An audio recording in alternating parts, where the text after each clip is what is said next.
குலியன் பேரி syndrome GPS உடலில் இருக்கும் நரம்புகளை பாதிக்கும் தற்காலிக கோளாறு. இந்த ஜிபிஎஸ் புனேவை அச்சுறுத்தி வந்த நிலையில் தற்போது சென்னையில் 9 வயது சிறுவன் ஜிபிஎஸ் பாதிப்பு ஏற்பட்டு சிகிச்சை பலனளிக்காமல் உயிரிழந்திருக்கிறார். குழந்தைகளுக்கு ஜிபிஎஸ் பாதிப்பு என்ன மாதிரியான அறிகுறிகளை உண்டு செய்யும், காரணங்கள், சிகிச்சைகள் என்ன என்பதை பெற்றோர்கள் தெரிந்து கொள்ள வேண்டும். ஜிபிஎஸ் கடந்த சில வாரங்களாக மகாராஷ்டிரா மாநிலத்தில் புனே மாவட்டம் முழுவதும் இவை பரவியிருந்த நிலையில் தற்போது தமிழகத்திலும் வந்துவிட்டது.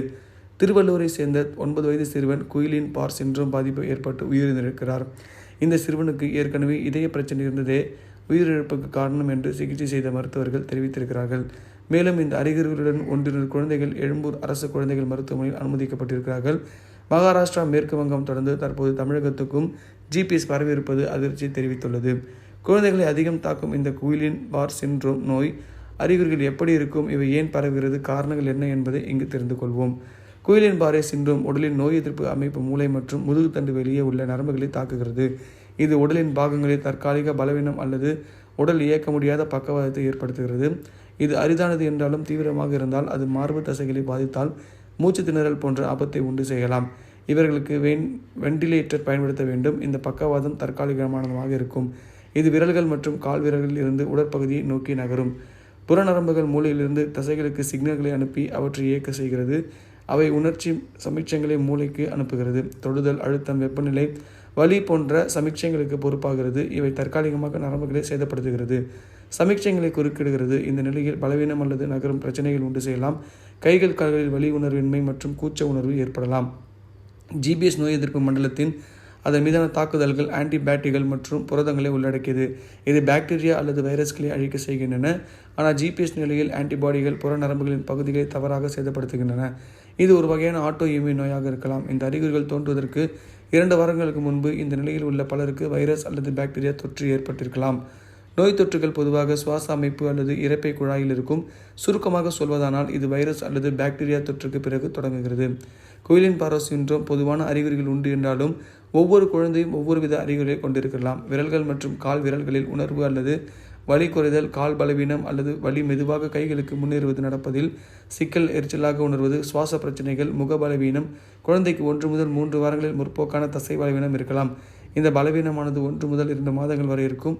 பிறகு மெதுவான நோய் முன்னேற்றம் இருக்கும். நோய் கண்டறிந்த பிறகும் சில குழந்தைக்கு குணமடைய 2 ஆண்டுகள் கூட தேவைப்படலாம். சிலருக்கு அறிகுறிகள் மற்ற நிலைமைகளுடன் மருத்துவமனையில் தீவிர சிகிச்சை தேவையாக இருக்கலாம். சென்னையில் உயிரிழந்த சிறுவனுக்கு குயிலின் பாரே சிண்ட்ரோம் பாதிப்புடன் இணை நோயாக ஏற்கனவே இருதய பிரச்சனை இருந்தது குறிப்பிடத்தக்கது.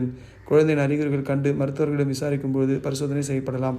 ஜிபிஎஸ் சாத்தியமாக தோன்றினால் அறிகுறிகள் குறித்து மேலும் ஆலோசிப்பார்கள். மேலும் நோய் ஏறுதலை உறுதிப்படுத்த இந்த பரிசோதனை மூலமாக முதுகு திரவத்தில் உள்ள செல்களை சரிபார்க்க இந்த பரிசோதனை தசைகள் மற்றும் நரம்புகளின் மின் செயல்பாட்டை அளவிட செய்ய வேண்டும். அதாவது எலக்ட்ரோமயோகிராம், EMG பண்ண வேண்டும். அப்புறம் நர்வ் கண்டிஷன் வெலோசிட்டி. இந்த பரிசோதனை மூலம் நரம்பு கடத்தல் வேகம் சோதனை மூலம் நரம்பு வழியாக மின் சமிஞ்சை எவ்வளவு வேகமாக நகர்கிறது என்று கவனிக்கப்படும். அடுத்து MRI. இந்த பரிசோதனை மூளை மற்றும் முதுகுத்தண்டு உள்ளே இருப்பவற்றை காண சோதனை செய்யப்படும். ஆரோக்கியமான ஆன்டிபாடிகளில் இந்த ஊசி உடலில் நோய் எதிர்ப்பு மண்டலத்தின் தாக்குதலை குறைக்க உதவும். அது பேர் தான் ஹீமோகுளோபின். Plasma exchange. ஒரு இயந்திரம் உடலில் இருந்து இரத்தத்தை வெளியேற்றி நரம்பு மண்டலத்தை தாக்கும் செல்களை நீக்கி மீண்டும் இரத்தத்தை உடலுக்கு திருப்பி அனுப்பும். இது வலியை குறைக்கவும் எளிதில் நகர முடியாத இரத்த கட்டிகளை தடுக்கவும் மருந்துகள் அளிக்கப்படும். சில நேரங்களில் இணை நோயுடன் வரும்போது அவர்களுக்கு தீவிர சிகிச்சை பிரிவில் பராமரிப்பு தேவையாக இருக்கும். அறிகுறிகள் பொறுத்து மருத்துவமனையில் தங்க வேண்டியதிருக்கும்.